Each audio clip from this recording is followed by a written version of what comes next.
দাদা যোৱাকালি ৰাতিপুৱা 6টামান বজাত মৰ্ণিং ৱাক কৰিবলৈ ওলাই আহিছিলে। মৰ্ণিং ৱাক কৰিবলৈ ওলাই আহি ধনশিৰি নদীৰ পাৰত মানে তেওঁ কোনোবা অচিনাকি ব্যক্তিয়ে দেখিছিলে ব্ৰিজৰ ওপৰত মানে তেওঁ বহি হেৰি কৰি আছে তাৰ পাছৰ পৰাই মানে দাদা মানে সন্ধানী হৈ আছে।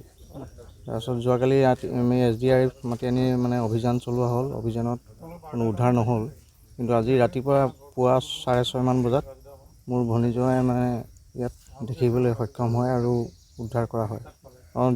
দাদা মেডিকেল ডিপাৰ্টমেণ্টত কৰিছিলে, ডেথ এণ্ড বাৰ্থ চাৰ্টিফিকেটৰ হেৰি কৰে দাদাই। অলপ মানে তেওঁৰ অসুখ চলি আছিলে, ট্ৰিটমেণ্টটো হৈয়ে থাকে। বছৰেকত 2-3বাৰমান মানে গুৱাহাটী গৈ থাকে আৰু মেডিচিন খাই থাকে, তেনেকুৱা আৰু বেছি চিন্তা কৰিব নোৱাৰে মানে তেওঁ। কালি কিমান সময়ৰ পৰা নিৰ্দেশ হৈ আছিলে? কালি 6:30মান বজাৰ পৰা। পুৱা মোলৈ ইয়াতে ধনশিৰি স্থানীয় ৰাইজে ফোন কৰিলে, ইয়াতে ধনশিৰি নদীৰ কাষত এটা মৃতদেহ মানে লাগি আছে। তাৰপৰা মই আহি চালোহি, হয় এটা মৃতদেহ ইয়াতে প্ৰত্যক্ষ কৰিলোঁ। তাৎক্ষণিকভাৱে আৰক্ষী প্ৰশাসন আহিলে, SDRF আহিলে, তেওঁলোকে মৃতদেহটো ওপৰলৈ উঠালে।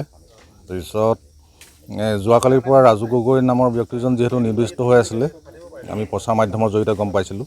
আৰু মৃতদেহটো ওপৰলৈ উঠোৱাৰ পিছত পৰিয়ালৰ লোকো আছিলে, সকলোৱে যে নিশ্চিত হ'ল এই মৃতদেহটো ৰাজু গগৈয়ে হয়। তেওঁ মেডিকেলত চাকৰি কৰিছে বুলি আমি গম পাইছোঁ।